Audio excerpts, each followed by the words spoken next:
moving back to the legacy of abuse, we got to, you were in Calgary with two kids by yourself, Right. and tell us what happened then. Well,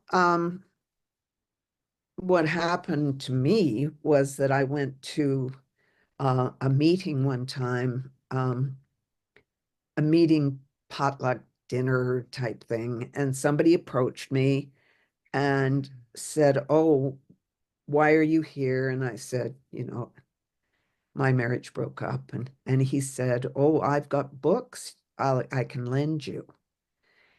And this man was so much older than me. He was 9 years older, that I honestly took him at his word. The next thing I knew, we met for lunch, and then he was asking me out, and he was very handsome. I mean, my second husband was mistaken twice for Burt Reynolds. So one time, even in Las Vegas. My goodness. So he was charming. He was extremely well educated. He had a great job. He loved music and theater. And in fact, our relationship could have been ideal, except he had a huge anger problem. Huge anger problem. He too, he disclosed later, had been sexually molested by a scoutmaster when he was young. So he carried this legacy of anger and hurt with him. And when he exploded, which he did on a regular basis, he was impossible to deal with. He was far more responsible than my first husband, um, but impossible to deal with. And I got pulled in because of my anger into this back and forth arguing, constantly arguing in our home. And it felt like I couldn't get out. It felt like I was trapped. I mean, even when I tried to leave the house in the middle of an argument, he'd get in the car and come and drive and find me and force me back to the house. I mean, I was living in an abusive marriage, but I hadn't I hadn't become a psychologist at that point, and I didn't even recognize it. I never reported my first husband for the physical abuse because I didn't know it was against the law. Never even Oh occurred my to me. gosh. So I went from the frying pan into the fire with my second husband. And you weren't Yeah. aware And he, that it was abuse because were you telling yourself it was the last time? no, Were you saying we'll get through if you were you also feeling like you were responsible, like if you would just do the right thing?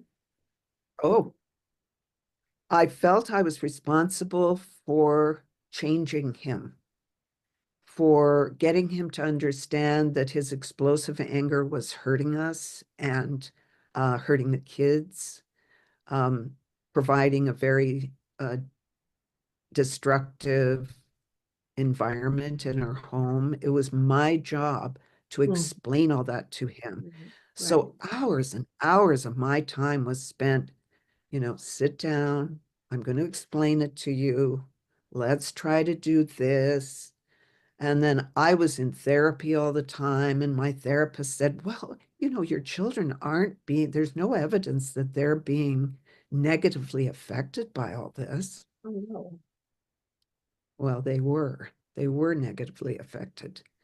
Mm. And he was in therapy the whole time we were married, but it really didn't help because I think he was probably suffering from a psychiatric disorder that was never diagnosed. Mm. And, but I still felt like it was my job.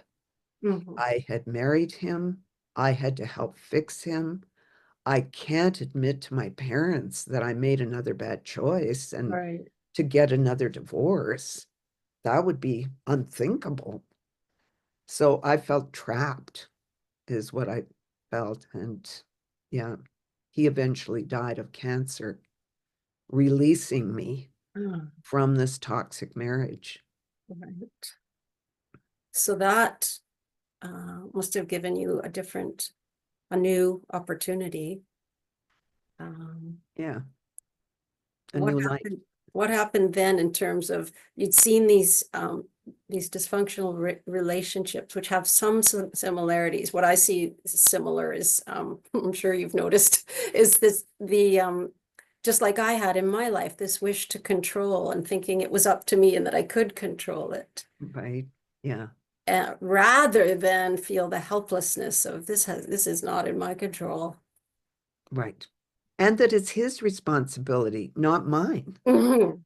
It took me forever in therapy for a therapist to say, do you realize how many hours of your time that you could be using for your own benefit trying to fix him? And then, And I got that. yeah, you did. Okay, so you ended up getting a good therapist, did you? Yes. Yes, I did. So because But there's some then we moved to England. oh, Sorry, what? yeah, well, they're just Then you, we you mentioned some bad experiences with therapists. I've also had bad experiences with therapists. But Mhm. overall, I highly recommend therapy because when you find a good therapist, You can really be it helped. changes. Yeah. Absolutely. Yes. Yeah, there are some therapists who don't understand what you've gone through and what you're still going through. Yeah. But when I moved to England, I got an excellent therapist, and I was with him for 8 years, I think. Hmm. I started with him when my husband was diagnosed with cancer. And so we worked through that Hmm. until my husband died. And then he said to me, okay, now we have to look at your issues. Hmm. And he was absolutely right. So, yeah, I eventually got somebody who saw that my life was a mess after having gone through all of these different experiences and two dysfunctional families. And I needed to straighten myself out and become sane, if you will. Hmm. Yeah. Yes, so that was a turning point for you. Yes. Yeah. Yeah, absolutely. My second husband dying was a big turning point because I was determined I was never going to fall into that trap again. Right. And you succeeded in never falling Yeah, into that trap again. I did. I did. 4 years after my second husband died, I was sitting on a beach on Maui, and my present husband walked up, sat beside me, started chatting with me, and 20 years later, we're still married. Oh, it's, I don't know if you wrote it somewhere or if you said it to me, but you mentioned that your husband now is a person who is interested in a journey of truth, Oh, telling the truth absolutely. to himself, to you, and that's what you do. Yes, that's absolutely true. We talk things through. If I've done something that hurts him, we talk it through. I take responsibility. If he does something, he takes responsibility.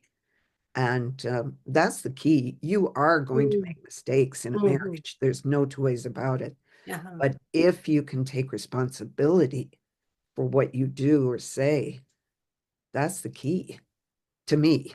Well, that to be able to do that, it seems to me, we all feel embarrassed and ashamed when we make a mistake, but you must Yes. have come through the toxic shame to have just sort of a normal amount of shame to be able to say, yeah, Right. I made a mistake. I'm so Right. sorry. Right. That's There are a you're lot of people. absolutely right. Yeah. Well, we're back to that thing about what's normal. It's Yes. normal to feel ashamed if you've done something wrong and to want to repair that. It is not normal to carry this amorphous shame that you hardly even know where to how to explain it, and you're living with it. It's like this burden on your back Mhm. that you didn't put there. That's a whole different thing from normal, hey, I made a mistake, I'm really sorry, and then carry on trying to do your best.